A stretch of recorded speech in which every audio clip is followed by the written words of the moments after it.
entire Latin Mass parish is made up of brown kids.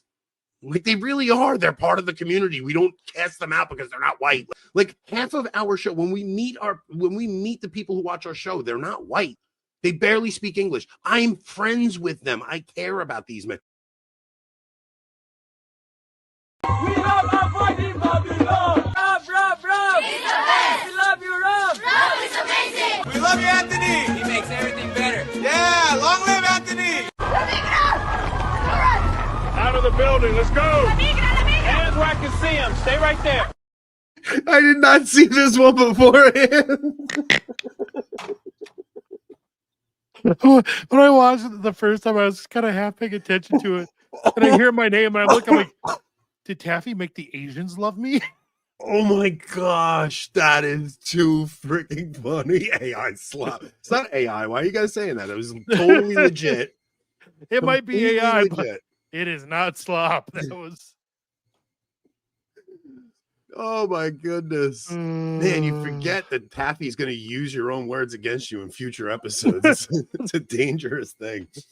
The way he cut in your part about your coworkers to make it. Yeah.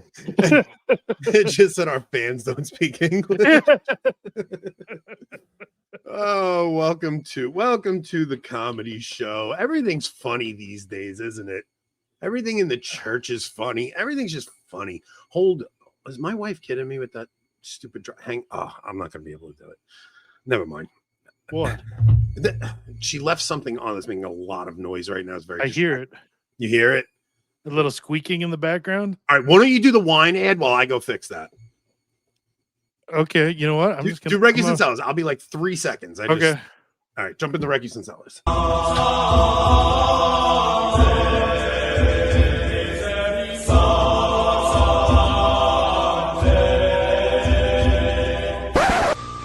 One, 2, take 3. Action, please.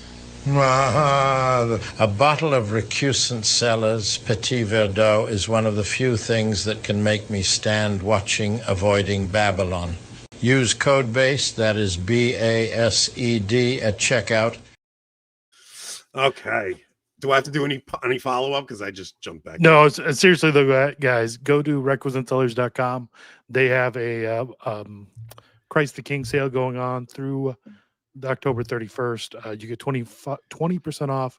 Use code BASED at checkout, and it helps us pay the bills, and at the very least helps me get some cheaper wine. So goes until the Feast of Christ the King, where you could get yourself and drown yourself in your sorrows in your wine when your Latin Mass ends on the Feast of Christ the King. Go to Reggies and Cellars and drown out your sorrows for losing your liturgy, guys. Yo, it was a rough couple of days, man. Like, just it was the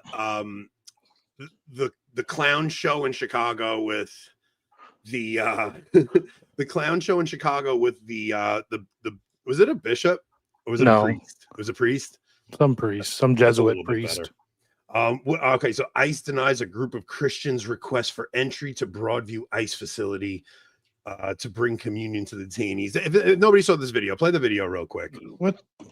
Not the whole thing, but just show it. What video? I sent it's in the group chat. Not the group chat.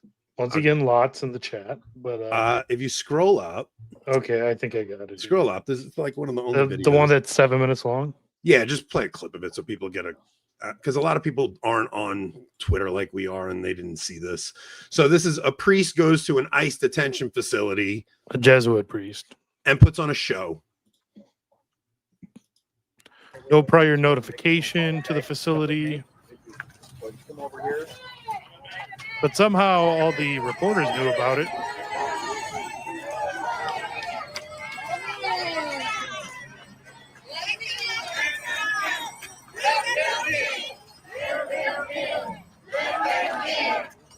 Yeah, that's about it. I mean, whatever. So the news story is that ICE is denying Christians' requests for the Eucharist. Like, there are proper channels to go through for a priest if he wants to visit prisoners, and there are just proper channels you could go through. These men, these are the same men who disappeared for months during a cold. Yeah. None of them cared about the people dying in hospitals who were on their deathbed. None of them were lining up, marching the Eucharist around during COVID. None of that. No. Same type of man that, denied my father the apostolic pardon. Same type of man that will, excoriate you for kneeling to receive the Eucharist. Same type of man that won't baptize your child, won't tell you should convert. Same type of man who will tell your wife in the confessional that using birth control isn't a sin. Yeah, same type of man. We're just at a point where they wear Catholicism like a skin suit. It's all for a political charade. And we're getting the message from everywhere now that it's basically you can't be conservative and Catholic. That's essentially the message you're getting. You can't be Catholic and Catholic, basically.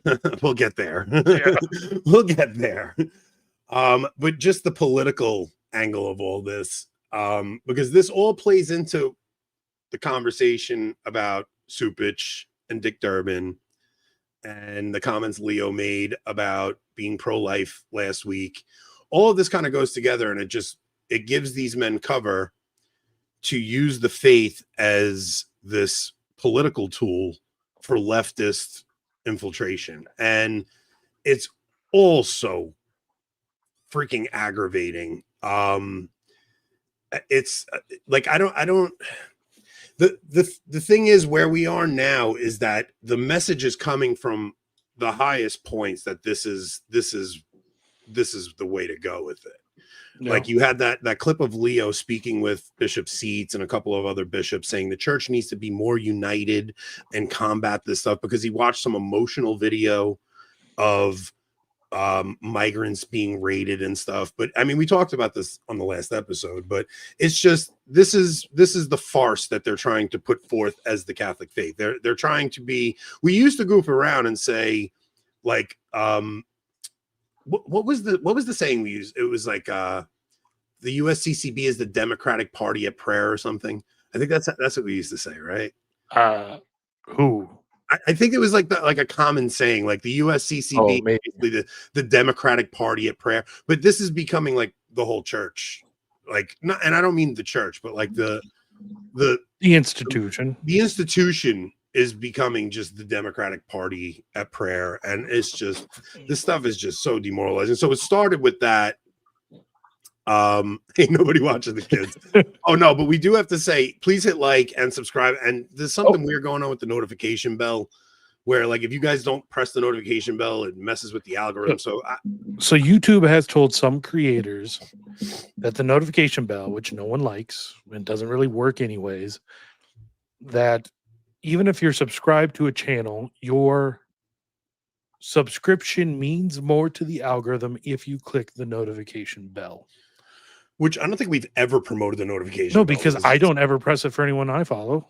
You know no, what I mean? And the thing is, it's not like you just get notified for that show. You get notified for everyone you subscribe to. So it's obnoxious email after obnoxious email. So maybe just hit it once and then unsubscribe from notifications later or something. I don't know if that'll help, but whatever. Well, give it a month or two.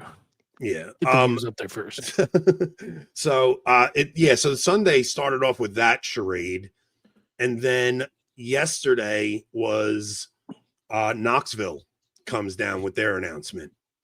And what's bizarre about this announcement, it came out in like in an announcement first, and then the homily the priest read was just such gaslighting insanity. It was I mean, I don't know if we should go through that whole homily, but it was just total insanity of them. All right, so why don't we do this? Why don't we highlight this guy Andrew Lakudis's tweet, because I saw conservatives snapping back at this, and even I think Dr. Kwasniewski challenged this. Yeah, I don't see anything. I actually okay. I thought you said you couldn't find the tweet. I'm sorry. No, I didn't disagree with his assessment of it. Me neither. Side he's on. But his assessment. Oh, he's not on our side. He's definitely not on versa. But that's the thing. We have to start listening to that side because that side seems to know better than we do at this point. So according to the Diocese of Knoxville, the dicastery for the divine worship. So this was, I pointed this out to everybody because everybody saw that, Knoxville was doing that. And they're like, no, Leo doesn't. I'm like, no. It says in the letter, in the homily from the priest, he says that the DDW wrote to them and requested that the Diocese of Knoxville finally implement Traditionis Custodes. Which leads us to believe this is not just going to be in Knoxville. This is going to be every diocese is going to get that letter from the DDW, and they're going to be asking them, how are you implementing Traditionis Custodes? So according to the Diocese of Knoxville, the Dicastery for Divine Worship has just requested the complete transition of all the remaining diocesan TLM churches to the Novus Ordo before the Feast of Christ the King this year. I think this is the clearest signal to date that Pope Leo intends to continue the path charted by Francis regarding the Roman Rite, solidifying around the third typical edition of the Roman Missal, the Novus Ordo. This will be difficult for many to accept, but Pope Leo has made clear that he believes for those who cherish the TLM, they will find in the Novus Ordo, with elements such as Latin, Gregorian chant, incense, and reverent celebration, what they need to satisfy their legitimate aspirations. And this without the ideological divisions and rejection of the post-conciliar magisterium that for decades has accompanied the continued celebration of the 62 Missal. People are pushing back on this, but I think this is... It looks like this is the way it's going. It looks like Leo's kind of suggested it in his interview with Crux that, you can have the Mass in Latin now. It's just according to the Novus Ordo Missal, the Mass of Paul VI, he called it. And it seems like this is going to be, look, we're definitely, prophesying on this one. It's not definitive, but it does seem like that's going to be the route they take. And it was hard to not black pill from this, but man, I don't know. I don't know. I think it might be necessary. Can we have TLM? No, we have TLM at home. TLM at home. TLM at home being Latin Novus Ordo. I was an accelerationist before this conclave. And the thing is, whenever they try to suppress tradition, it grows, right? And I actually thought after the Crux interview that Leo might free up the Latin Mass, and I think that would have kind of killed the trad movement. I think it would have killed the trad movement because I think people would have gone, "Shut up, we got our Latin Mass, just shut up." The thing is, I think TC is killing the trad movement. I don't know, man. I don't know. Not the hardcore trads, but if the numbers in Charlotte are to be believed from what they saw the first weekend, so apparently they had 1,200 people through the 4 parishes or whatever that offered it weekly prior. They had approximately 1,200 weekly TLM goers. The new chapel the first week had about 500 people, and the SSPX saw an increase of 50 people. So that's 550 out of 1,200. That means the very first week, the week that everyone should have been at a TLM to show support for the TLM, half the people gave up immediately. Yeah. And I think we're seeing that throughout other dioceses when they actually closed the TLM, the whole Marxist, you must obey sort of thing that we got from the priest in Knoxville in his homily. It does work on most so-called traditional Catholics. Yeah, this is especially a problem with those Catholics who just kind of like the aesthetic, right? Like if you just like the aesthetic and you still get some Latin and Gregorian chant and it's a reverent liturgy, those people will be satiated. People are sheep. It's not necessarily a bad thing unless the shepherds are replaced by wolves, which, in my opinion, has been happening. It's been happening since the council, but there's something drastically different. Like Francis moved the Overton window so much that even Leo backing off like slightly in just his delivery has kind of like quelled everybody. I cannot believe how much the Overton window has shifted because of how hard Francis pushed forward, and then just the slightest easing off the pedal has made people go, oh, everything's fine, everything's fine. I mean, you know, we did it to a degree because you don't like, I don't know. Look, I'll say right off the bat, like, I don't know what the answer to this stuff is. Like, I don't know.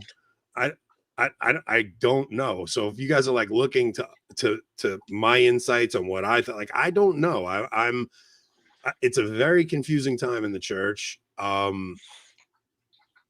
Part of me thinks like this whole thing needs to, like, this charade you saw out in Chicago, like, the whole thing needs to come down, and that can't come down. Like, there can't be a resurrection without a death. So part of me is just like, accelerate this thing. Yeah, kill it all. Kill the diocesan TLM. Let's go. Like, let's just go. Let's see what happens, you know? And it's going to be really difficult for those of us trying to raise our children in the faith. But I mean, it's so much of it has just been a facade. And I think,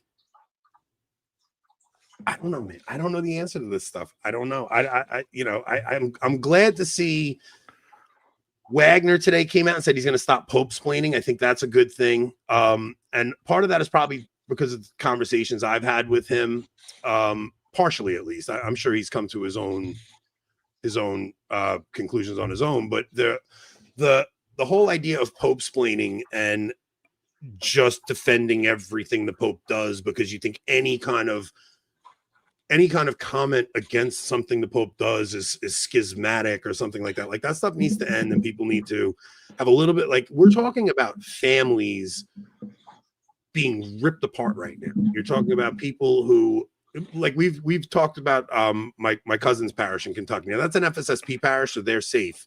But for now, right? But do you know how many people might have moved to Tennessee and said, okay, we have a stable Latin Mass community here. I'm going to move.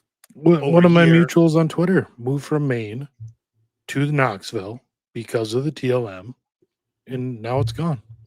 And people were doing that, like, making, especially during COVID when everybody was like, I got to get out of the big cities. I got to go somewhere more rural. Yeah. And you would base your move on, okay, is there somewhere I'll be able to raise my children and family in the faith and have a stable liturgical life, because I don't want to go through this insanity. Like, we've talked about it, where you and I were raised in the Novus Ordo. We lost our faith from it. We come back and we find tradition, and we're like, okay, I'm not going to make the same mistakes my parents made and just assume that my kids are picking something up in CCD. I'm going to actively teach my children the faith. I'm going to try to bring some of these customs and devotions into my home life, and I'm going to instill the faith in my children. I'm not going to leave this to my wife. I'm going to do it myself. All these different things we've picked up, we're trying to do. And all we got was scorn. Yeah, all we got was scorn. And for all the talk of religious liberty that came out of the council, it's like, you can have all the religious, God wills the diversity of religion unless you're Catholic. Like, unless you're Catholic, because if you're Catholic, we have to put an end to that, because God forbid people actually believe what the church has always taught. That is a scary thought, right? That people look at the Council of Trent and see the Catechism of Trent and think that's Catholicism. Oh, no, we can't have that. Like, it's insane. Hey guys, Lucas here, the guy you had on the local show a while ago. I'm in the Diocese of Knoxville, and I've been pretty devastated from this. Don't know what I'm going to do. So that was the conversation I had with Wagner even today. Him and I spoke on the phone, and he was like, I'm definitely not going to take the approach I took under Francis, because he's like, I think it's having the opposite effect of what we thought it was. Like, we thought we were defending the Pope, but really, like, the gaslighting was too much for people. And I just said to him, I said, listen, you have to have compassion for people that are going through what Lucas just described, right? He's down there, and now he doesn't know where he's going to go. So, yeah, I mean, is he going to be stuck going to a reverent Novus Ordo? I mean, how long will that be allowed in Knoxville? And that's the thing, because the priest in his homily specifically said, if you guys give us a hard time about this, we'll even take your reverent Novus Ordo away. It's very disheartening. And I mean, I don't know how I know you guys hate when I blackpill. I just don't know how Well, it's not. I don't know how it's not apocalyptic. Please tell me, Rob. Please tell me how this is not apocalyptic. You know what I said? I think it was yesterday, right? How it ties in with Fatima, maybe. What's funny is I thought I was gonna have to talk you off the ledge tonight with some of the things you were sending me, especially even this morning. Like the original title Rob was gonna go. I was like, let's back off that title a little bit. Like, because we do have to be careful right now. Like, it's not. I know I felt everybody's like demoralization and frustration. I felt it. I feel it. And I haven't lost my mass yet, but I assume it's coming. And it's, I was worried I was going to have to talk you off the ledge because you were so angry. Oh, I still am. Yeah. But I think like, I'm kind of glad we didn't have a show yesterday, because I think if we would have jumped on in that kind of heat, like, I don't know, I might have said, like, I tweeted out the Pope asked for money for missions, and I was like, you won't get a dime from me. I can't believe how much pushback I got from that. But it's like really, you people serious? You haven't been able to donate to your parish or the diocese or Vatican for 20 years, and now you're like, give me a break. You people never seen a Lepanto Institute video? Like, have you guys never listened to what Michael Hitchcock tells buying us? Condoms for kids in Africa. It's like, oh, support our evangelistic efforts in mission territory. It's like, what do you think they're teaching those people? What do you think they're doing over there? They're giving them like secular sex ed programs. Yeah. They're tied to UN governmental programs and things like that. It's not like they're out evangelizing and preaching like the Jesuits did back when they were fighting against the Protestant Reformation. Like, it's just, that's not what they're doing anymore. It's very difficult to not see this as just a further like deepening into the passion of the church. And I know a lot of people get upset with us, and they think we're being divisive and stuff, but I don't know. I'm not going to ever not say how this stuff, like, what it is. Like, we see what it is. The church there's been a hostile takeover of the Catholic Church. We're not talking, the crazy thing is these are all new bishops. These are not like bishops who have been settled in a diocese and know their flock. These are guys who came in. Sitka isn't the one who canceled it in Knoxville. No. The new guy. It's the new guy who was appointed by Leo. And Martin's over in Charlotte. He was appointed by Francis, but Leo was Prevost was on the congregation for bishops and suggested him. So this is a personnel is policy thing. And I know everybody likes to say like, yeah, but the young priests are so trad. The young priests are so trad. But that doesn't matter, because if you have the guys at the top choosing who becomes bishops, listen, under John Paul II and Benedict, and it's those so trad young priests that are telling us to shut up and obey. So excuse me if I don't trust them exactly. Well, look, the thing is, man, because I'm very conflicted about this, because I've been really thinking about the passage in 1 Peter that we read the other night. Slaves, be subject to your masters, not just the good ones, but the wicked ones too. Like the ones who are froward, you have to also be obedient to. So it's like there is an opportunity for sanctity in this. There really is. There's an opportunity for sanctity in this. There always is. And how we handle unjust suffering. It's like our Lord was before the Sanhedrin. They spit in his face, they smacked him, they pulled his beard out, and he sat silently and took it. And that was unjust, and he shouldn't have obeyed them. But there's something about like holiness in how you react to this stuff. Yeah, but I don't say you're not attaining any grace by rolling over and letting your kids be harmed by this BS. No, and also like there's no room in heaven for cowards, is what Vigano said. There's no room in heaven for cowards, right? So it's like look, this is a difficult thing. It's like, okay, do I submit and take my beating and just nothing, or do I speak up because that's actually the brave thing to do? But like, it's a difficult thing, man. It's not. This isn't just so easy. And I anybody who's like convinced they have the right perspective you have to be cautious of those people because I don't think any of us know what the hell's going on. I think this is a really confusing thing. But under John Paul II and Benedict, you had them raising liberals to bishops, like they just did. But you also, every once in a while, you get that Cardinal Burke thrown in, you get that Cardinal Sarah thrown in. You would get that. You're not going to get that now. And you haven't gotten it for 10 years under Francis. All you got were guys that thought like Francis for 10 years. Now you're looking at another 20 under Leo, right? So I don't care if the next generation of priests are trad. Because it doesn't matter if they're bishops telling them shut up and obey and do what I tell you. Like, where is there room for them to even be trad? The new crop of bishops that they're putting in are ripping out altar rails and ripping out kneelers, and it's just insane what these guys are doing. It's not look, yeah, in Knoxville they're going about it with a little bit more taste than they did in Charlotte. Like, it's a little bit more tasteful than they did in Charlotte. They learned their lesson a little. Possibly, right? So it's a little more tasteful. But man, where do you go if you're in Tennessee and you want to go? And like I don't even know. Like, what do you do? Well, it should be noted that Eastern Tennessee and Western North Carolina, those two dioceses border each other. You now have a whole section of that area of the country without TLMs now. With nothing.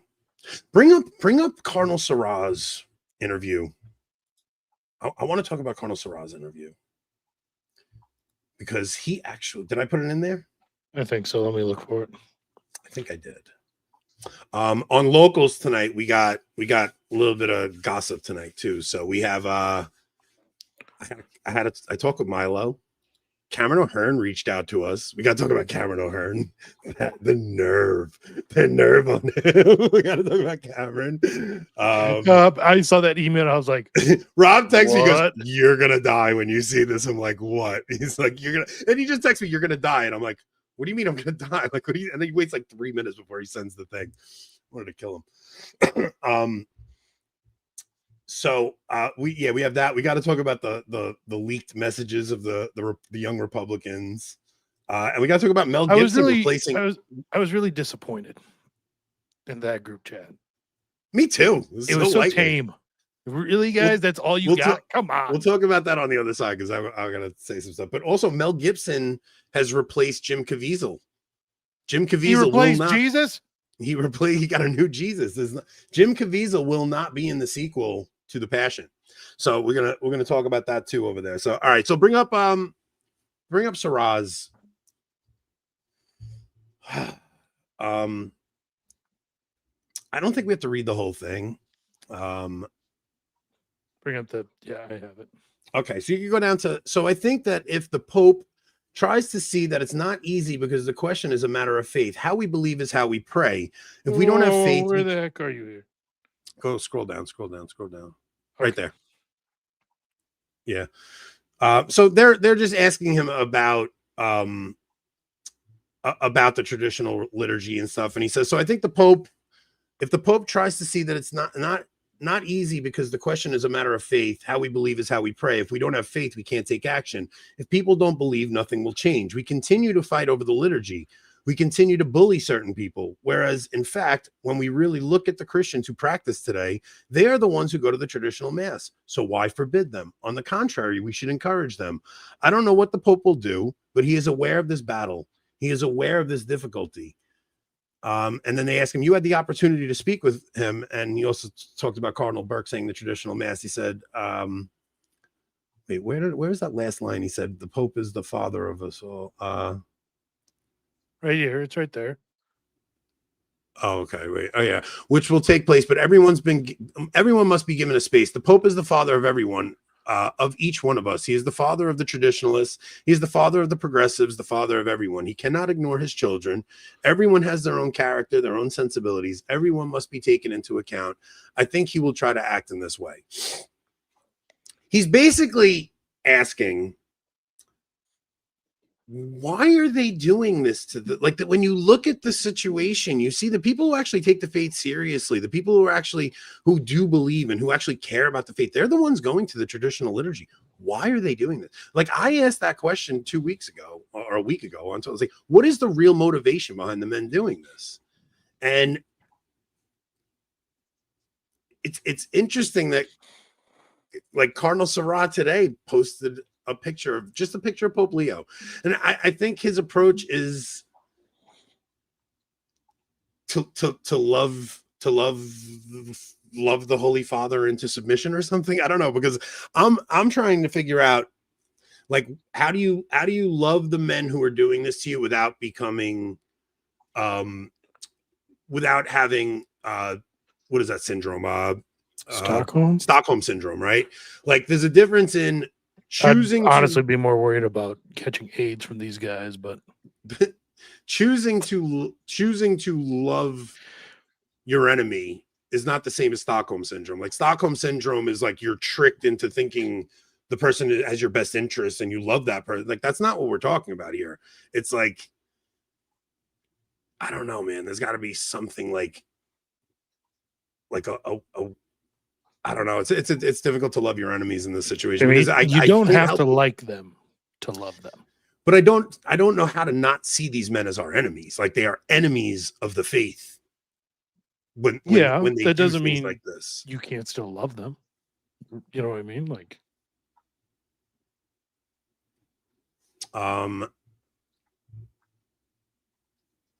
let me just see the comments. What people are sick. Yeah, I don't know. Look, these are just, it's a very challenging time. It's a very I don't know what the answer is. I just know these men hate us. They hate the faith. They hate seeing people actually believe the faith. It's a bizarre thing. They just want political activists. They want a church full of political activists that believe the same things they do, is what it seems like. And it gets them the most money, the most handouts. I mean, well, the there's most handouts, a but reason not why the you most. see a priest going to an ICE detention facility, but not going to a hospital during COVID. It's because they get money for all that immigration activity. That is true. Then you have Pope Leo's words today in reference to immigration, which just is such a head trip. Like, if you apply his words about him, because it sounds like this statement is bizarre to me, what Leo says here. Words of Pope Leo XIV today, said in the context of migration. There is a certain tendency these days to undervalue at various levels the models and values that have developed over the centuries and that shape our cultural identity, sometimes even attempting to erase their historical and human relevance. Let us not disdain what our ancestors experienced and what they passed on to us, even at the cost of great sacrifices. So he's where he's going with this is so bizarre. Let us not be seduced by the homogenizing and fluid models which offer only an appearance of freedom, but in fact make people dependent on forms of control such as passing fashions, commercial strategies, or other influences. Now he's quoting Cardinal Ratzinger, but Ratzinger, I feel like, is talking about tradition in the faith. And it seems like what Leo is talking about is not asking the people who come into your country to actually like become like, right? Is that what he's saying? It's just funny because apparently we're not supposed to disdain our ancestors and what they pass on to us unless through the traditional liturgy. We're not supposed to homogenize and become all one unless that's the Novus Ordo. Let's see what else here. We're supposed to cherish the memory those of us who came before us, unless they were Catholics who actually believed their faith. We're supposed to treasure traditions except for the Catholic ones. But what he's saying here, if he's talking about immigration, what he's saying is don't make these people assimilate. Yeah, he is saying that. Yeah, you're absolutely He's saying right. don't make these people assimilate. Let them keep their cultural traditions and have this multicultural democracy. Mm-hmm. This is, Look, the liturgy stuff is one thing. The immigration stuff is civilizational ending. Like, we are talking about civilizational ending policy here. Yep. This is not, oh, I like the TLM. This is not even about doctrine. This is, you are going to have people come in and take over your culture. Like, this is terrifying to me. This stuff, I see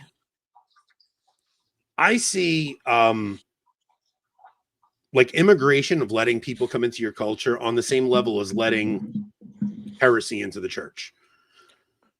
Like, it's the same thing, like not allowing your culture to develop a culture, a Christian culture, where your children have Catholic friends or even Christian friends for that matter, and you have a society that recognizes Christ as king and is subject to his rule. Now you're letting foreigners come in. It's the same thing as allowing heresy into the church. It's like letting the LGBT stuff into the church, and it spreads around, and it tototally destroys the faith once you start allowing that heresy to spread within the walls. Like, what was the other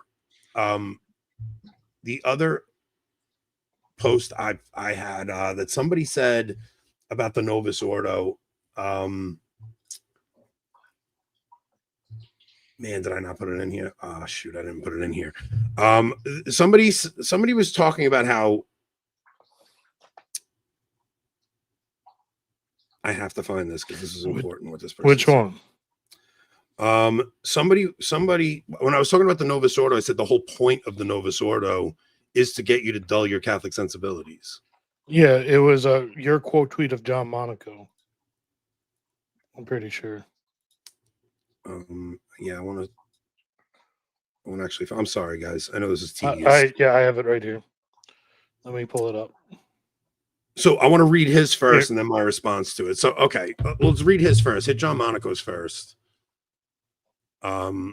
Okay, so this points out what I believe is and he's talking about, wait, I guess we got to scroll down to. Oh my gosh. I know, this is tedious. 4 tweets deep.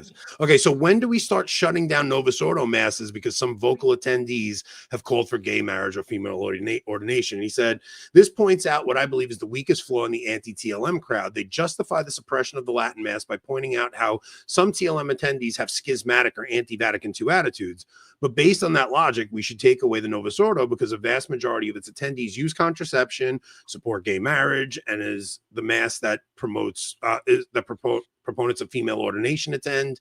If we're suppressing liturgical forms based on the views of attendees, we might as well abandon the concept of liturgy altogether because it will always be celebrated by imperfect, sinful people. But that argument falls apart because the whole point of the Novus Ordo was to get you to accept those things that he's talking about. So it falls apart when you realize the whole purpose of the Novus Ordo Mass was to weaken Catholic sensibility so they could get us to accept those issues. They're not banning the TLM because it causes disunity. They're banning it because it makes people care about the doctrines and moral teachings of the faith less. Like, that's actually what happens when you go to an irreverent liturgy and you see altar girls up there and you see people receiving in the hand and they're dropping the hose, all those things, they weaken your Catholic sensibilities. Mm-hmm. And then you think you have, like, I've had arguments with people that think they have a reverent Novus Ordo because they don't have altar girls. And it's like, you're missing all the other things going on. What's funny is most of the people who think they have a reverent Novus Ordo do have altar boys. Yeah, it's because your Catholic sensibilities have been so deteriorated. And a lot of that is because a lot of people are converts coming from Protestantism where they had no liturgy. And then all of a sudden they come into the Novus Ordo and they're like, oh, this is structured. And this is, this is the Mass. And they're being taught this is where heaven meets earth. And this is, and they think that's what's going on. But it really does. It gives you a Protestant sense of the faith if you attend that liturgy, because how you pray is like what you do affects how you believe. So if that's the liturgy you're going to, it's going to make you be like a relativist on things. It just 100%. Is. It's just, look, it happened to us. We grew up in this stuff. I honestly don't know a single Catholic who has only ever attended the Novus Ordo that isn't a relativist. Or like, do you know a single cradle Catholic who only went to the Novus Ordo that didn't leave the faith for a period? Like, I don't know if I know one. There might be some, I guess, but I don't think any. I don't think I know any families who like lived through the papacy of John Paul II, raised their kids in the faith, that their kid didn't leave the faith. I don't think I know a single cradle Catholic that. I know one of my good friends. It is the rarity, though. It is not the norm by any means. And he was homeschooled. Yeah, it's just not the norm by any means. Like, and so we saw that happen in our lives. We went to school, and you saw every single one of your Catholic friends are the ones partying the most. They're the one. This is what Protestants say about Catholics. They're like, oh, my Catholic friends, they were the ones who were going and getting high, and they were doing drugs, and they were doing that. It's because there was no actual Catholicism being instilled in people when they grew up in that Novus Ordo atmosphere. I mean, I don't know why this is such a controversial thing to say. We all lived through it. Oh, because it's a bunch of new converts this that don't understand what. But the new converts coming in, they're like, "You're causing division." It's like, dude, I lived through it. I watched it. I watched every single kid. I know what your kids will go through. You do not want that for them. If you love them, you will get the hell out of there. I know. Look, there are people who grew up in the Novus Ordo, left for a while, and then had a reversion. But that's all you ever hear is, I'm a Catholic revert, right?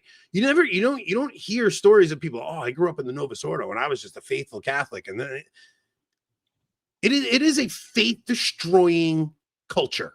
Yep. I'm not gonna say the mass, the culture, the Novus Ordo culture destroys the faith of your children. Like, well, the culture is formed by the liturgy, so of course, but but just the whole idea of so many parents sticking their kids in the CCD program just to get them through the sacraments, but like the faith was never. It was just, oh no, we just do this. You have to make your communion, and then you have to make your confirmation. Then you go for your confirmation, you never go back to mass again. Now, I grew up in a freaking really Catholic household. Like, my parents made me go to mass until I drove a car and moved out of the house. When I was under my parents' roof, I had to go to mass. As soon as I was out of their roof, there was nothing instilled in me that made me want to keep going. I believed in God, but it just wasn't, I don't know. And I don't want that for my kids at all.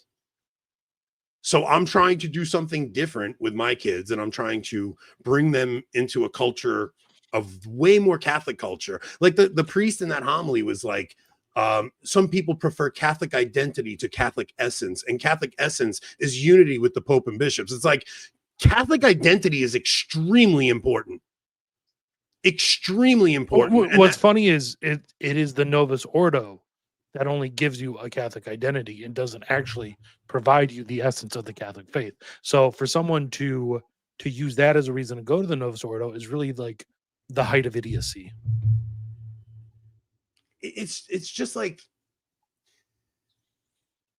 we're trying to do something different than our parents did, and we're trying to give our children a Catholic identity. Like, I really think Michael Matt was really smart for naming that conference the Catholic Identity Conference, because it felt like Catholic identity was under attack under Francis. So it was like you were being shamed for the uniqueness of being Catholic.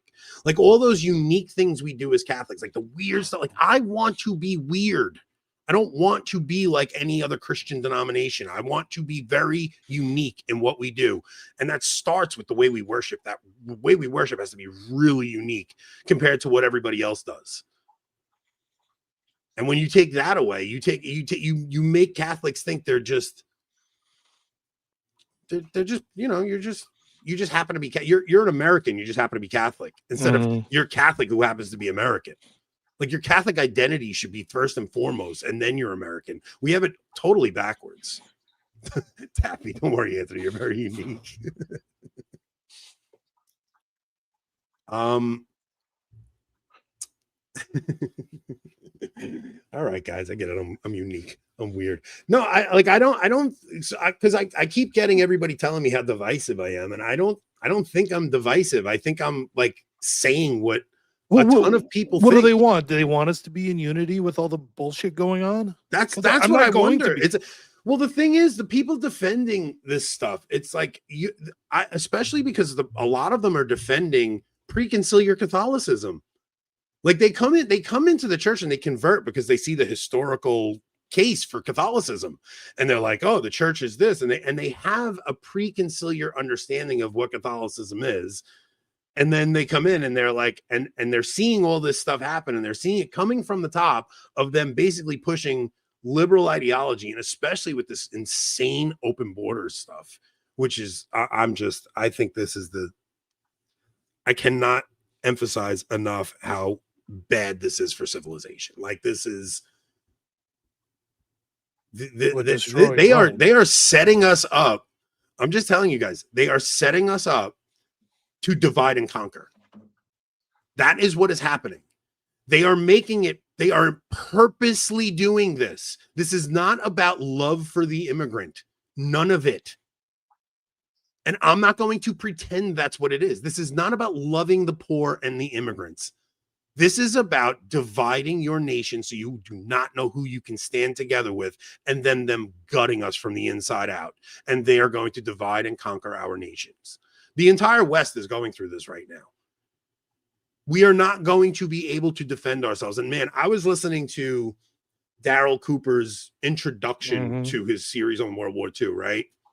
And just listening to what happened to Germany after they lost, and what the Allied forces and what the Soviet Union did to German women after Germany lost the World War. The horrors of what a conquered nation goes through by the nations that conquer them. Like if we ever got into a war and were conquered by Russia or China, do you have any idea what life would be like as a conquered nation in a world war? You guys do not understand the meaning of the living will envy the dead. You will watch your wife and children you will literally envy the dead. It would be interesting to do a genetic comparison of Germans born post 1946 compared to Germans born pre 1946, and just to see the additional percentage of Slavic genetics that entered Germany due to the rape of German women by Russians. I bet it's significant. Yeah. Oh yeah, dude. Like they almost wiped the German gene out of existence through this. And Father James Martin's in the chat and doom pilling right now. No, listen, because this is something where I think we have a duty to stand against immigration. Like I think you have a Christian duty to stand against immigration. And I am in direct conflict with the Pope on this one. Like this isn't about internal church disputes about the liturgy and stuff. I really think this is scary stuff we're talking about. We're talking about them dividing and conquering our nation. I mean, this is the Illuminati plan for hundreds of years. Like that's what this was. It's like order out of chaos, divide and conquer. They'll cause chaos in our nation, and then somebody will come up and bring order out of the chaos, and we'll go and follow that leader. That is how things are going to end up happening. I'm not even saying the Pope is anti-white. I think the Pope is naive.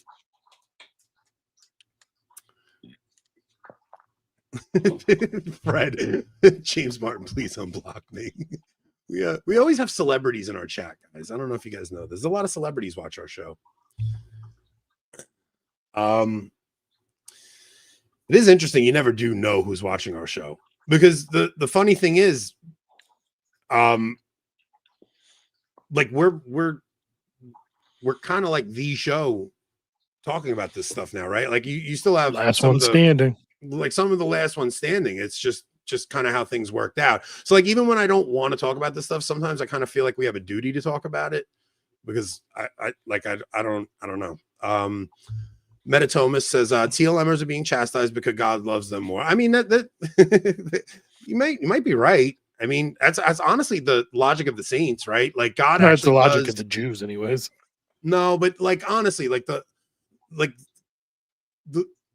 the saints God loved the most typically suffered the most, right? And how we endure this, man, I have to think on it. Like, I don't know, like just getting off and like spouting off about this stuff might not be the right approach. I'm honestly just trying to voice what I think a lot of other people are feeling, because I don't think I'm that like that far out field on this. It's not your job nor my job to think about what is the best approach for the church for our show.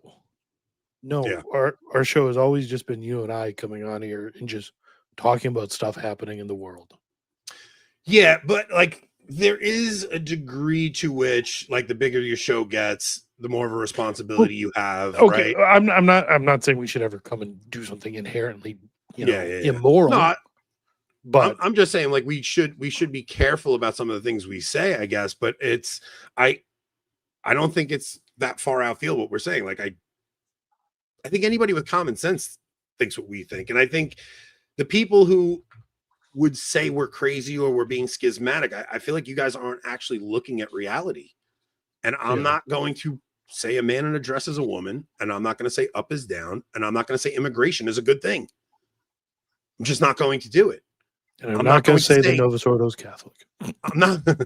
I'm not going to say.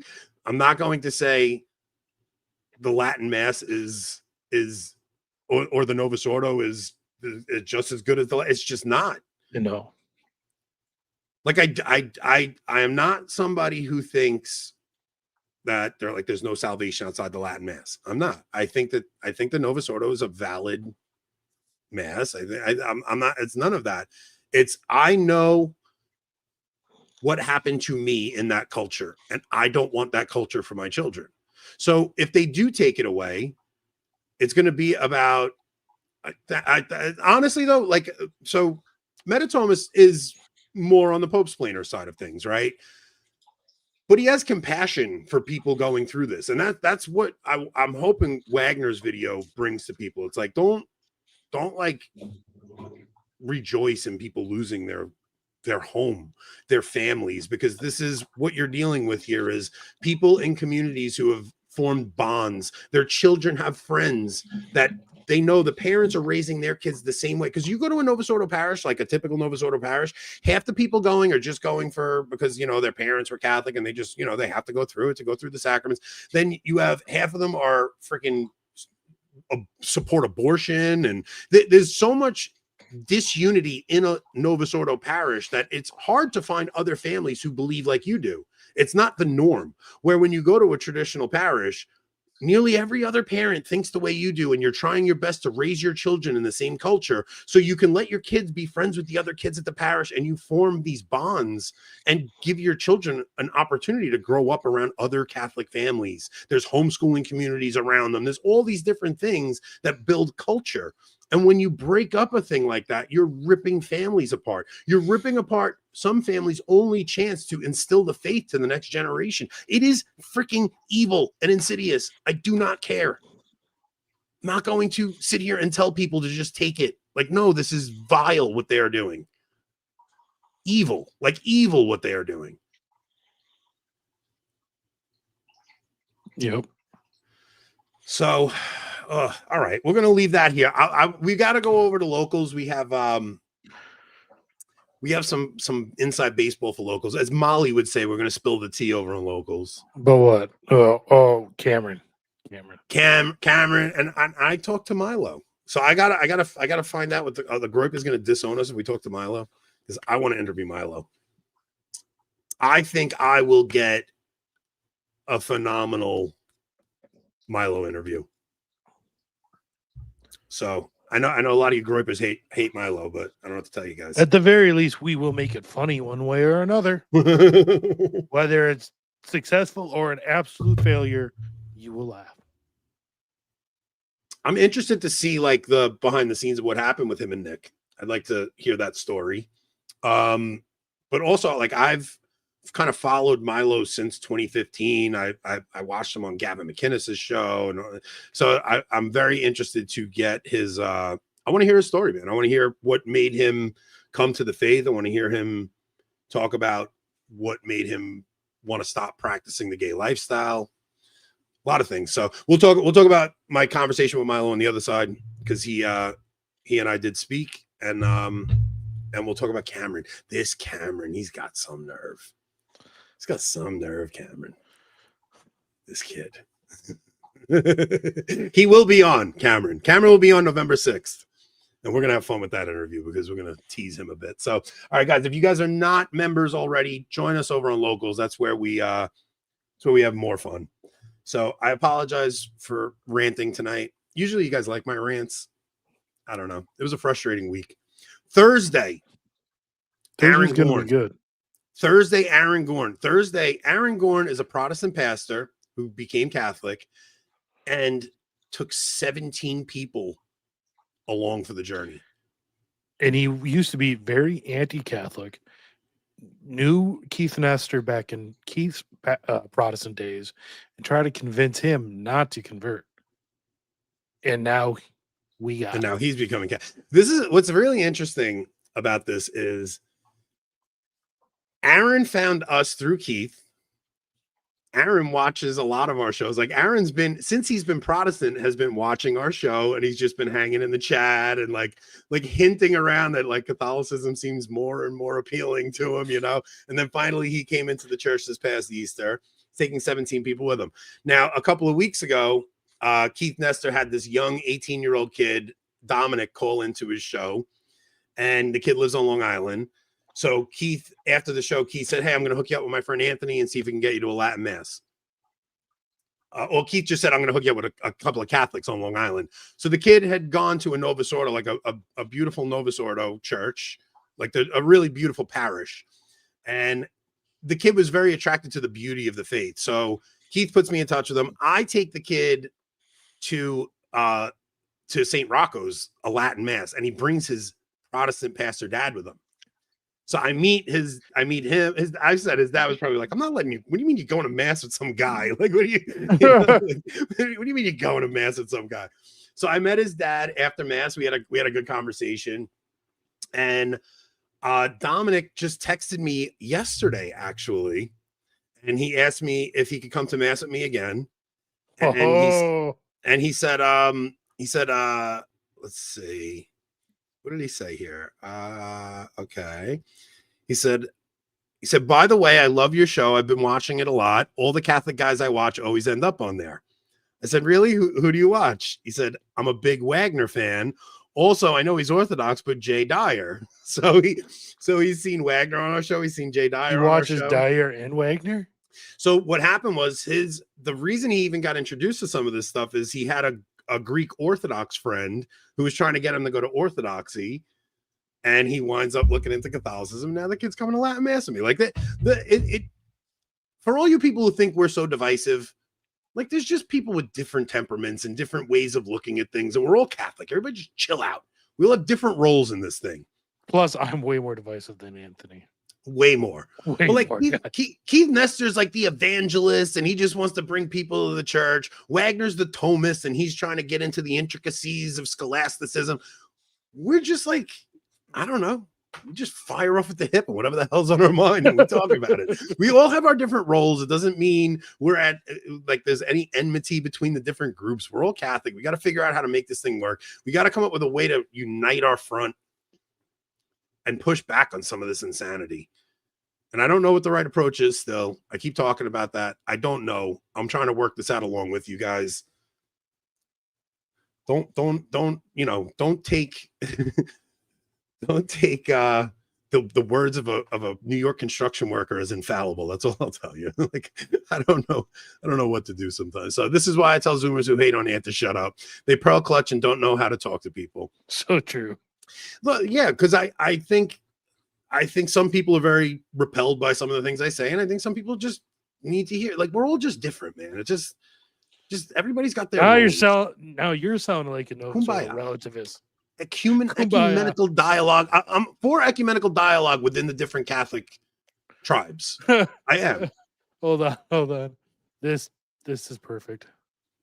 Some of the hands, some of the feet, and some of them has to be the ass. Somebody has to be the ass. I am very fine being. I'm the ass and the mouth. Yes. All